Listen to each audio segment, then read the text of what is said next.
I'm very pleased that Amie is running. Let me tell you two stories. I hope you understand why I'm so pleased and gratified that she's running.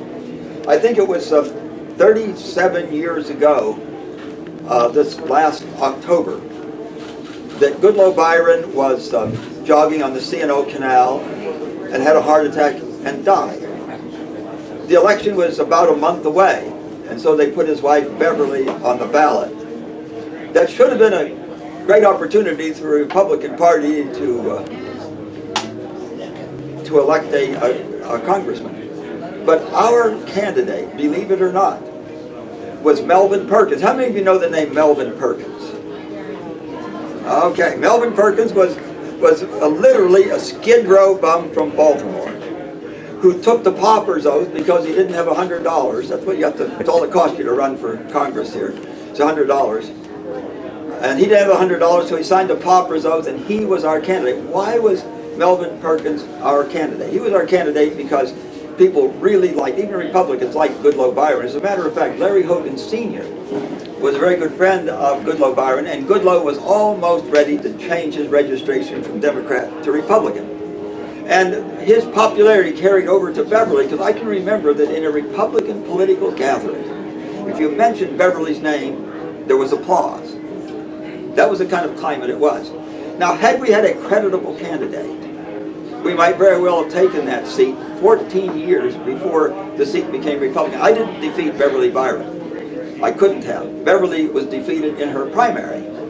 And I was the good guy that defeated the bad guy that beat Beverly Byron. Another story that tells you why it's so important to field a credible candidate, and I think that Amie is a very credible candidate.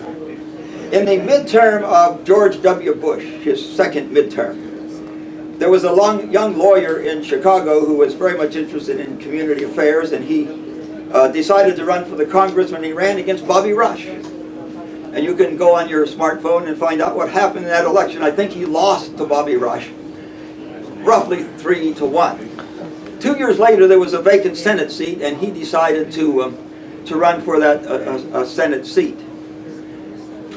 It was widely expected that the Republican would win because he had some name recognition, and this fellow didn't have any name recognition.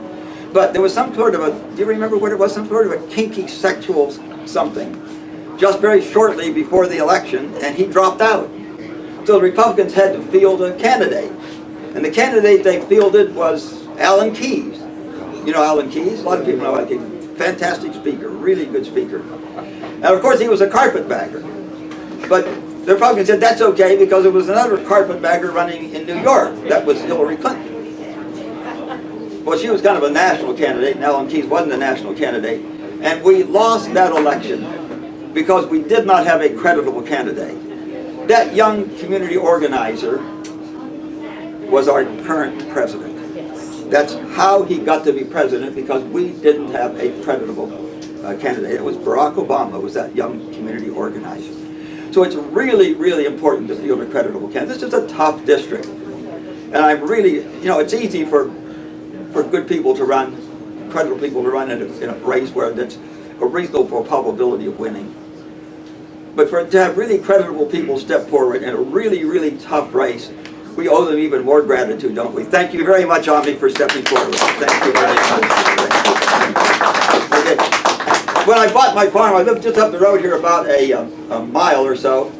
For 5 years, I milked 60 cows. That was a fair-sized dairy. Now it's minuscule today because things have changed. That was a medium-sized dairy then.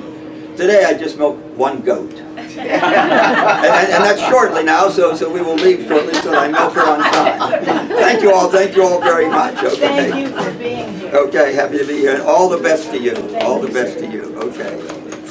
And I supported Roscoe in his last election, and I'm still regretting the fact that he didn't win that one. We tried so hard. There are about, 90,000 more Democrats than there are Republicans in the district. But who knows what will happen. In the last election, Delaney won by only, 2,000 votes, but he expected 100,000 votes out of Montgomery County, and only 80,000 came out. So there was he was minus 20,000 votes from Montgomery County they expected would come out. Well, they're going to come out this time. You know, 2 years from now, and if you aren't successful this time, I hope you are. If you aren't successful this time, please promise us you'll do it again. Only if you'll promise you'll still be here. I'll still be here. I'll still be here. Thank you. Thank you very much. Thank you, sir. Thank you very much.